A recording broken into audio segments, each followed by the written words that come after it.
مولاي صل وسلم دائما أبدا على حبيبك خير الخلق كلهم.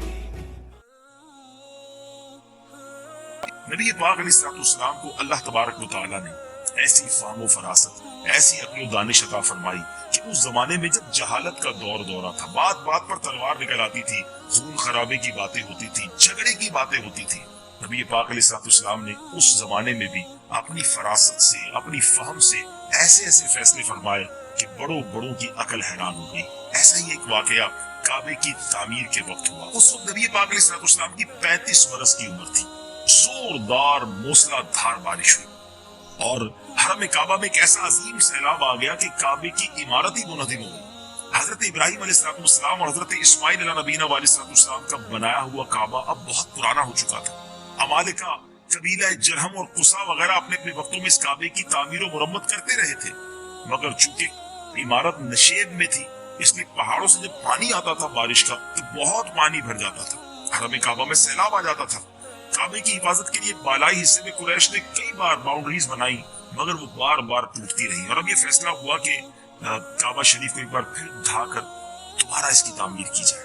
اب بڑے زور و شور کے ساتھ کعبہ مشرفہ کی تعمیر ہوئی۔ نبی پاک خود بھی اس تعمیر میں شریک ہوئے، آپ بھی پتھر اٹھا کر لاتے رہے۔ اب معاملہ یہ ہوا کہ کعبہ شریف کی تعمیر ہو گئی، مگر اب عمارت میں حجر اسود لگانا تھا، تو اب قبائل میں پھر مشکل کھڑی ہو گئی۔ کوئی سردار کہتا کہ ہم حجر اسود لگائیں گے، ہمارے قبیلے کو شرف ملنا چاہیے۔ چاروں طرف سے یہ پریشر آ گیا۔ اب اس کشمکش میں 4 دن گزر گئے، ہر کوئی چاہتا تھا کہ ہمارے قبیلے کو یہ اکرام ملے، یہ اعزاز ملے کہ ہم حجر اسود کو اس کی جگہ پر لگائیں کیونکہ یہ ہمیں شرف ملے گا۔ اب یہاں تک کہ نوبت ایسی آ گئی کہ وہی جہالت کا دور تھا، تلواریں نکل آئیں۔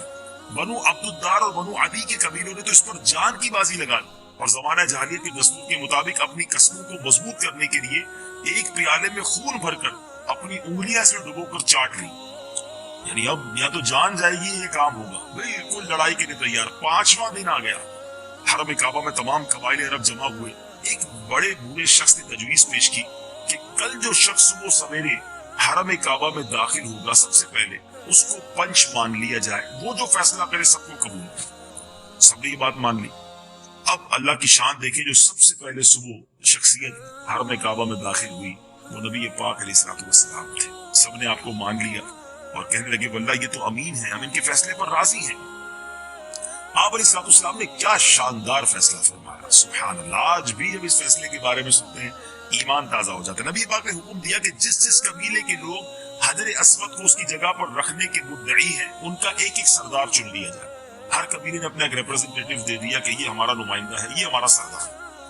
اب ہر قبیلے والوں نے جب سردار چن لیا تو پیارے آقا علیہ السلام نے اپنی چادر مبارک کو بچھایا، حجر اسود کو اس کے اندر رکھا اور اب سب سرداروں سے کہا کہ اس چادر کو اٹھائیں۔ سب نے ایک کونا پکڑ لیا، اس چادر کو اٹھا کر وہ حجر اسود کے قریب لے آئے۔ نبی پاک علیہ السلام جب حجر اسود کے قریب پہنچ گئے تو اپنے ہاتھ سے اٹھا کر اس مقدس پتھر کو میرے آقا نے رکھ دیا، گویا تمام قبیلوں کو نمائندگی بھی دے دی، تمام کو پارٹیسپیٹ کرنے کا موقع بھی دیا، اپنے ہاتھوں سے حجر اسود کو نصب بھی کر دیا اور ایک خون ریز لڑائی جو ہونے والی تھی اس کو بھی ٹال دیا۔ کیا بات ہے نبی پاک علیہ السلام کی! اور اس کے بعد نبی پاک نے جس طرح زندگی گزاری، جو بڑے بڑے فیصلے فرمائے، وہ آج بھی تاریخ کی کتابوں میں سنہرے حروف سے